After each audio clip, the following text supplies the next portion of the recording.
Hey, so if you're planning on selling your home in South Mississippi, please understand this.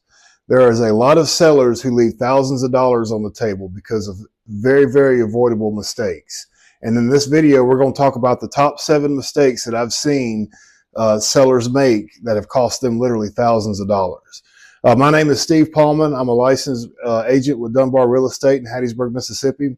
I've been selling homes from Hattiesburg to the Gulf Coast for the last 10 years. I've been a licensed realtor, and I've been buying and selling investment property for the last 20 years. So I've pretty much seen it all.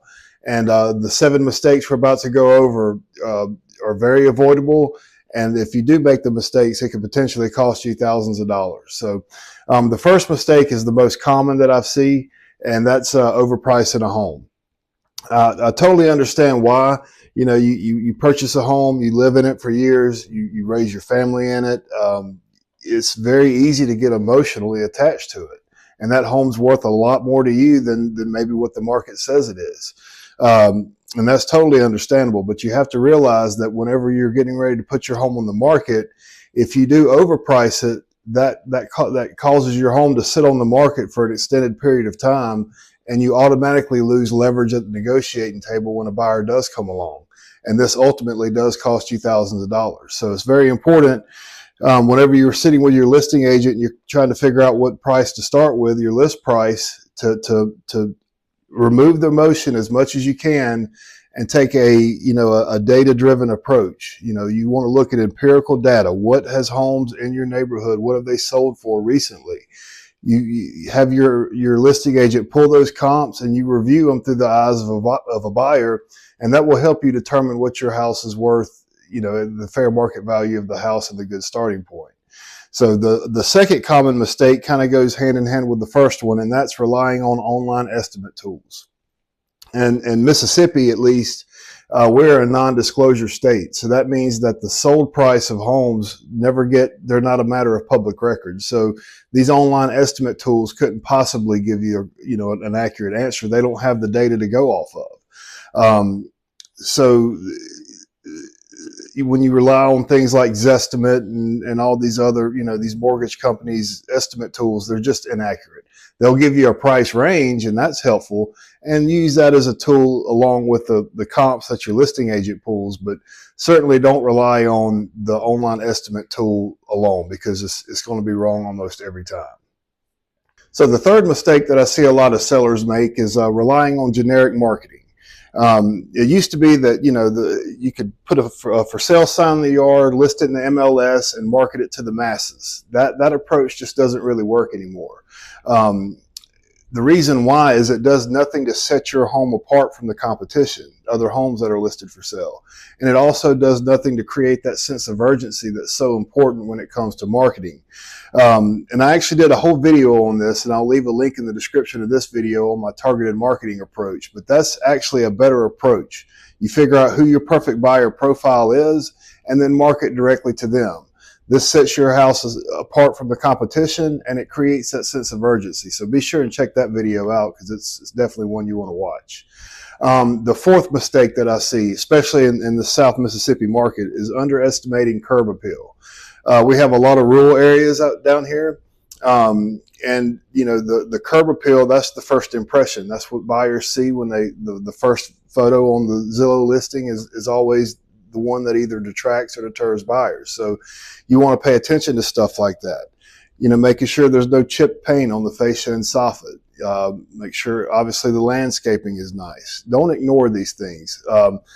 More often than not, I'll see sellers that are worried about the interior of the home, and they don't put as much value on the exterior, and buyers never, they have an impression of your home before they even walk in the front door. So don't underestimate the importance of curb appeal, because that's very important in this, especially in this market. The fifth common mistake that I see is sellers making unnecessary repairs. Whenever I have a conversation with sellers and they say they're getting ready to list in the next 6 months, but we're getting our home ready for the market, I always say, look, let me come by and take a look at it with you, because you can very quickly price yourself out of the market, dump a bunch of money into your home that's not necessary. Buyers, they tend to care about the big ticket items. You know, what's the roof look like, the foundation, the electrical, the heating and air, such as that. If there's something wrong with those things, obviously fix those. But don't get too deep in the weeds on the cosmetic stuff, because a lot of times that really doesn't matter. Buyers have their own taste. They would rather you give them a concession and let them make their own upgrades versus having you do it. So it's very important, if you are getting ready to list, walk through the house with your agent, get their opinion, and let them kind of tell you which items to pay attention to and what not to. So the sixth common mistake that I see is letting emotions dictate your negotiation. You know, it happens all the time. Buyers come in, they put lowball offers on the table. The sellers get extremely upset, and rightfully so. I mean, it is offending, but they let that emotion drive the rest of the negotiations. And again, that you lose leverage when you do that. Look, when a buyer, even if it's a lowball offer, it's something on the table, it's time to negotiate. So lean on your agent for that. If you do get emotional, vent to your agent. That's what they're there for. But never let the other side see that. Just play the game with them, negotiate, and I promise you'll come out a lot better taking that approach than just getting mad and throwing your hands in the air and walking away from the table altogether. So the number 7, the last common mistake that I see, and this is a big one, is choosing the wrong listing agent. There's one thing that, not every real estate agent is created equal. In fact, NAR just released a study that 71% of the agents in the entire country didn't close one deal last year in 2025. That's not very good odds. There's a ton of agents out there, and probably 20% of the agents do 80% of the business. So it's very important. This is not, when you're dealing with the sale of your home, that's likely one of, if not the largest financial asset you have. Now's not the time to hire your third cousin who just got their real estate license just to help them out. This is a major financial transaction for you. So you want to make sure you have the best representing you. Make sure you interview several agents. Ask them questions like, how long have you been in the business? What's your list to sell ratio? Look at their reviews online. There's Zillow and Google and the rest of them. These are very important questions. Ask them what their marketing approach is. If they don't have a printed, clear marketing plan that's written out that details from beginning to end how they plan to get your home sold, then it may be time to interview someone else, because there's a huge difference in someone who closes 1 or 2 deals a year and someone who's closing deals day in and day out. I mean, they've crafted their trade. They know what they're doing. They have a better sense of the market, and they understand marketing, and they can make changes if something's not working.